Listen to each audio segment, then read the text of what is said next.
Home ministry ఇప్పుడు ఒక కీలకమైన నిర్ణయమే తీసుకుంది. లదాఖ్ లోని 5 జిల్లాల్ని ప్రకటిస్తూ 5 కొత్త జిల్లాల్ని ఏర్పాటు చేస్తూ ప్రకటన జారీ చేసింది. అండ్ నరేంద్ర మోదీ గారు కూడా ఆ జిల్లాల మీద ప్రత్యేకమైన దృష్టి పెడుతున్నట్టుగా కూడా చెప్పారు. జంస్కర్, ద్రాస్, షామ్, నుబ్రా అండ్ చాంగ్తాంగ్ ఈ 5 జిల్లాలు కొత్తగా ఏర్పడుతున్నాయి. సో లదాఖ్ లో నిజంగా ఇవన్నీ బార్డర్ డిస్ట్రిక్ట్స్ ఇవి. నేను నుబ్రా వ్యాలీకి వెళ్ళాను, జంస్కర్, ద్రాస్ కి కూడా వెళ్ళాము. సో ఈ చాంగ్తాంగ్ ఇదంతా కూడా చాలా ఇంపార్టెంట్ ఏరియాస్ అవి. నిజానికి నుబ్రా వ్యాలీలో కొన్ని గ్రామాలు అయితే సార్ ఒక 5-6 గ్రామాలు అవి 71 లో మళ్ళీ మనం తీసుకున్నాం. 71 వరకు పాకిస్తాన్ లో ఉన్నాయి, 71 వరకు వచ్చిన గ్రామాలు. సో అక్కడ నిజంగా కూడా చాలా అభివృద్ధి కార్యక్రమాలు జరుగుతున్నాయని అక్కడ ఉన్న వాళ్ళు చెబుతూ ఉన్నారు. అంటే ఇది ఒక రేషన్ కూడా అందేది కాదట, ఈ మధ్య రేషన్ అందుతోంది అని చెప్తున్నారు ఈ మోదీ గారు వచ్చిన తర్వాతే. సో ఒకసారి ఈ డిస్ట్రిక్ట్స్ ఏర్పాటు చేయడం విషయంలో మీరు ఎలా దీన్ని విశ్లేషిస్తారు? లదాఖ్ మీరు కూడా వెళ్ళొచ్చారు కాబట్టి.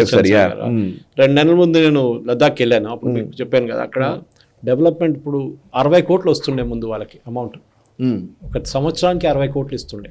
అఫ్కోర్స్ ఎక్స్పెండిచర్ సపరేట్గా పెట్టి 60 కోట్లు డెవలప్మెంట్కి అంతే. ఇప్పుడు 6,000 కోట్లు వస్తుంది. సో ప్రాబ్లం ఎక్కడ వచ్చిందంటే సాయి గారు, వాళ్ళు ఇప్పుడు యూనియన్ టెరిటరీ. ఇక్కడ జమ్మూ కాశ్మీర్లో ఆల్రెడీ గొడవ మొదలైంది. వీళ్ళు మేము స్టేట్హుడ్ తీసుకొస్తాం ఇప్పుడు వాళ్ళు కూడా మొదలుపెట్టిండు. ఎందుకంటే అటువైపు కూడా నేషనల్ కాన్ఫరెన్స్ ఉన్నారు. ఎక్కడ స్పెషల్లీ కార్గిల్ వైపు మీకు తెలుసు చాలా బాగా. Kargil and Dras are 2 Muslim dominated areas. Shia dominated more important photos ఉంటాయి అక్కడ. కరెక్ట్, చూసారు అది. సో అదేమైందంటే ఇప్పుడు జన్స్కార్ వాళ్ళు ఏం కంప్లైంట్ చేశారంటే మాకు డెవలప్మెంట్ రావట్లేదు, ఎందుకంటే వీళ్ళ డెవలప్మెంట్ చేసుకుంటారు ముస్లిమ్స్ కోసం, మాకు రావట్లేదు అని చెప్పారు. బుద్ధిస్ట్ సైడ్లో టువర్డ్స్ లే Ladakh and towards Chinese border అది రావట్లేదు మాకు కంప్లైంట్ చేశారు వీళ్ళు. సో ఇప్పుడు దాని అడ్మిట్లో సోనం వాంగ్చు మన 3 Idiots హీరో వాడు దుంకిండి ఎప్పుడు ఎలక్షన్ ముందే మొదలు పెట్టింది గొడవ. మాకు అది కావాలి, మాకు ఎన్వైరన్మెంట్ ఫ్రెండ్లీ, మా అందరిని బ్యాన్ చేసి పడేయాలి, స్టేట్హుడ్ కావాలి. ఇప్పుడు స్టేట్హుడ్ కొత్త స్టోరీ వచ్చింది. మార్చింగ్ టు ఢిల్లీ అని ఒక ప్రొటెస్ట్ పెట్టారు మొన్న. We're going to march to Delhi అని చెప్పేసి. He's totally funded by China, అందరికి తెలుసు. His entire NGO was banned because of that. Chinese funding తీసుకొని నడిపిస్తుండేవాడు. సో ఆ ఫండింగ్ మొత్తం ఆపేశారు ఇప్పుడు. దాంతో వాడు ఇప్పుడు ప్రొటెస్ట్ మొదలుపెట్టిండు. So anyway we'll keep him aside. ఈ డిస్ట్రిక్ట్ సాయి గారు చాలా ఇంపార్టెంట్, ఎందుకంటే when it is under union territory and government of India control చేస్తున్నప్పుడు వీళ్ళకి డెవలప్మెంట్ కావాలంటే మీకు తెలుసు Ladakh is such a big place. మనం ఆల్మోస్ట్ మన ఒక తెలంగాణ 3/4 అని చెప్పొచ్చు మనం, అంత పెద్ద డిస్ట్రిక్ట్ అది. కానీ పాపులేషన్ ఏమో 1,60,000 అంతే. బికాస్ చాలా sparsely populated but huge mountainous roads చాలా డెవలప్ చేస్తున్నాం. మనకు స్ట్రాటజిక్గా చాలా ఇంపార్టెంట్ ప్లేస్. ఒకవైపు ఏమో Tibetan Buddhist who fled from China, at that time Tibet నుంచి వచ్చిన వాళ్ళు. ఇటువైపు ఏమో కాశ్మీర్ వైపు నుంచి కార్గిల్, ద్రాస్ సెక్టర్స్ ఉంటుంది అక్కడ. సో దీనికి కాకుండా ఇప్పుడు ఈ చెప్పినట్టు 5 డిస్ట్రిక్ట్, నేను వాళ్ళతో నిన్న కూడా మాట్లాడాను, wanted to do a show with them కానీ they are still waiting for more details. So Dras is definitely out of the picture because వాళ్ళకి ముస్లిం మెజారిటీ ఏరియా, వాళ్ళు అక్కడ చూసుకుంటారు కార్గిల్తో సహా. Main development will happen in Zanskar and Nubra valley also. Nubra వ్యాలీలో కూడా ఉంటుంది, షామ్ ఒకటి ఉంటుంది, అండ్ దెన్ చాంతాంగ్. ఈ 4 డిస్ట్రిక్ట్స్ వీళ్ళకి ఏంటంటే సాయి గారు డిస్టెన్స్. ఒక కంప్లైంట్ ఫైల్ చేయాలంటే వాళ్ళు లోకల్ అథారిటీ కార్గిల్లో ఉన్నారు, ఇప్పుడు దాకా 2 డిస్ట్రిక్ట్, కార్గిల్ ఒకటి, లే ఒకటి.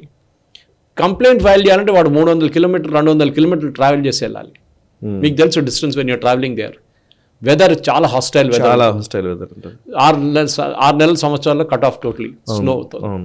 ఈ 5 డిస్ట్రిక్ట్ రాగానే అడిషనల్ డిస్ట్రిక్ట్ రాగానే ఇప్పుడు ఏమైతే 7 అయిపోతుంది మొత్తం. దీంతో డెవలప్మెంట్ అంటే మీకు ఇప్పుడు మన తెలంగాణలో కూడా చూసాం, మనం డిస్ట్రిక్ట్ చిన్నగా చేశారు. ఎందుకంటే మీకు ఒక ప్లేస్కి వెళ్ళాలంటే 50 కిలోమీటర్లు పోతే మీ డిస్ట్రిక్ట్ హెడ్ క్వార్టర్స్ వచ్చేస్తుంది. 100 కిలోమీటర్ లేకుంటే వాడు 200 కిలోమీటర్లు ట్రావెల్ చేయాలి. Why Andhra had a major problem. Andhra problem ఏంటంటే ఒక నెల్లూరులో ఉన్నాడో, కడపలో ఉన్నాడో, మీరు విశాఖపట్నంలో క్యాపిటల్ పెడితే వాడు ఎంత దూరం ట్రావెల్ చేయాలి ఒక చిన్న కంప్లైంట్ ఇవ్వడానికో, ఇక ప్రపోజల్ ఇవ్వడానికో, లేకుంటే ఫైల్ జరపడానికో.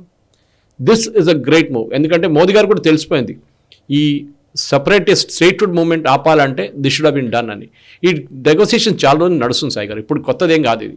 వీళ్ళు చాలా రోజులు నడుస్తున్నారు. నేను స్పెషలీ బీజేపీ, అక్కడున్న బీజేపీ లీడర్స్, నేను చాలామందిని కలిశాను నేను అక్కడ లేక్ వెళ్ళినప్పుడు. They were very positive. Amit Shah గారితో మాట్లాడుతున్నాం, మినిస్టర్ ఆఫ్ స్టేట్ ఫర్ హోమ్తో మాట్లాడుతూ ఉన్నారు, that previous government, that is NDA 2 government. కానీ that thing has worked out now. And ఇప్పుడు మనం ఎక్కడిని చూడాల్సింది అంటే వీళ్ళ డెవలప్మెంట్ గురించి కరప్షన్ ఆపాల్సింది చాలా ఇంపార్టెంట్ అక్కడ. ఎందుకంటే డబ్బులు వచ్చినప్పుడు కరప్షన్ మొదలవుతుంది. డబ్బులు లేనప్పుడు ఎవడు రాడు అని మన పర్సనల్ జీవితంలో అంతే, ఒక గవర్నమెంట్ ఉంటే అంతే. సో ఎక్కడ డబ్బులు ఉందో అక్కడ కరప్షన్ మొదలవుతుంది. సో దాట్ సెంట్రల్ గవర్నమెంట్ వాళ్ళ చేతిలో ఉందని చెప్పేసి డెఫినెట్గా we have to take care of it. ఎందుకంటే మనం చూస్తున్నాం నార్దర్న్ మోస్ట్ యూనియన్ టెరిటరీ ఇది చాలా డిఫికల్ట్ టెరైన్. మీరు వెళ్ళారు, నేను కూడా లో పాపులేషన్ డెన్సిటీ మనకు strategic location, China strategic location correct. At least 2 districts Leh and Kargil. And ఇంకొకటి ఏంటంటే అసలు బార్డరే లేదు అక్కడ, నిజంగా మూవ్ అవుతుంది, మార్కెట్ చేయలేదు అసలు ఏమి. అటు నుంచి ఇటు నుంచి అటు వాడు క్లెయిమ్ చేస్తాడు, మనం సేమ్ అరుణాచల్ ప్రదేశ్ లో కూడా అదే ప్రాబ్లం. చైనా కాబట్టి ఇంకా ప్రాబ్లం. బ్రిటిష్ వాళ్ళు వెళ్తే ఏదో చేసేసి ఒక లైన్ గీసేసి వెళ్ళిపోయారు వాళ్ళు ఇక్కడ అని చెప్పేసి. అది కాదు, there was no proper division of the plane. కానీ ఇప్పుడు కాంపిటీషన్ ఎక్కడ వస్తుందంటే Jammu Kashmir versus Ladakh. BJP strategy move అంటే రేపు డెఫినెట్ గా వీలే గెలుస్తారు ఎలక్షన్, ఎందుకంటే ముస్లిం మెజారిటీ ఉన్న కాంగ్రెస్ ఇవాళ కూడా చెప్పారు జమ్మూలో మేము కాన్సన్ట్రేట్ చేస్తాం, మేము అక్కడ గెలవడానికి ట్రై చేస్తాం, ఇక్కడ నేషనల్ కాన్ఫరెన్స్ చేస్తున్నాం, వాళ్ళు ఎలక్షన్ పోటీ చేసుకుని వాళ్ళు అక్కడ గెలుస్తారు, మేము ఇద్దరు కలిసి వీ విల్ రూల్. అప్పుడు హిందువులు will become fools and finally rule will happen with Farooq Abdullah, Omar Abdullah, వాళ్ళు నడిపిస్తారు. అట్లాంటి పరిస్థితుల్లో స్టేట్హుడ్ ఇవ్వకుండా గవర్నమెంట్ కంట్రోల్ చేసుకుంటారు చాలా మటుకు. ఢిల్లీ అరవింద్ కేజ్రీవాల్కి హోమ్ మినిస్ట్రీ లేదా ఆయన చేతి కింద, అమిత్ షా మేనేజ్ చేస్తున్నారు. ఇక్కడ కూడా అంతే. Now what will happen, statehood లేకుండా కూడా డెవలప్మెంట్ చూపిస్తారు. ఇప్పుడు పిఓకే వాళ్ళు ఎట్లా ఏడుస్తున్నారు మన కాశ్మీర్ చూసి, అట్లనే కాశ్మీరీ వాళ్ళు ఇప్పుడు లేని చూసి ఏడవాల్సిన పరిస్థితి వస్తుంది. ఎందుకంటే అంత మంచి డెవలప్మెంట్ లేలా జరుగుతుంది, పాపులేషన్ తక్కువ, కానీ దట్ డెవలప్మెంట్ వాళ్ళ బేసిక్ ఇన్కమ్ వాళ్ళది ఇంప్రూవ్ చేయాలంటే టూరిజం ఒకటి మనకు తెలుసు, కానీ ఓవర్ యూజ్ టూరిజం కూడా చేయకూడదు. సో దీస్ 5 డిస్ట్రిక్ట్స్ వాళ్ళ డెవలప్మెంట్, ఎందుకంటే కొన్ని విలేజెస్ అయితే సాయి గారు ఒక 30-40 కిలోమీటర్లు పోతే ఒక 5 ఇల్లు కనిపిస్తుంది మీకు తెలుసు. కరెక్ట్. కొన్ని టైంలో బండి బోట్ నడుపుతుంటే పోతే ఒక 30 కిలోమీటర్ దాకా ఒక బండి కనిపించదు మనకి, సడన్ గా ఒక ఆర్మీ ట్రక్ వస్తుంటుంది. ఒకటి అది ఆర్మీ ట్రక్స్ వస్తాయి అది కూడా. సో అట్లాంటి పరిస్థితుల్లో మనం ఇక్కడ కూర్చొని హైదరాబాద్ లాంటి మనం రోడ్ మీద దిగంగానే మంది కనిపిస్తారు. నుబ్రా వ్యాలీలో ఉన్న వాళ్ళు, ఇక్కడ ఉన్న వాళ్ళు చెప్పారు, నుబ్రా వ్యాలీకి వెళ్ళాలంటే ఖర్దుంగ్లా పాస్ దాటి వెళ్ళాలి. ఆ పాస్ వింటర్ వచ్చిందనంటే అసలు పాస్ దాటడం అసాధ్యం అయిపోయేది. ఇటువైపు డెంచోకి వెళ్ళాలన్నా కూడా అదే పరిస్థితి. సో వాళ్ళకైతే వింటర్ లో అసలు రేషన్ దొరికేది కాదట, తినడానికి ఏమి ఉండేది కాదు. ఇప్పుడు ఏం చేశారంటే రైస్, నేను అక్కడ అడిగాను, మీరు బిలీవ్ చేయరు, నేను అక్కడ ఉన్న హోటల్లో వారం ఉన్నాను అక్కడ. ఆ హోటల్లో డైలీ బ్రేక్ఫాస్ట్ ఇడ్లీ దోశ.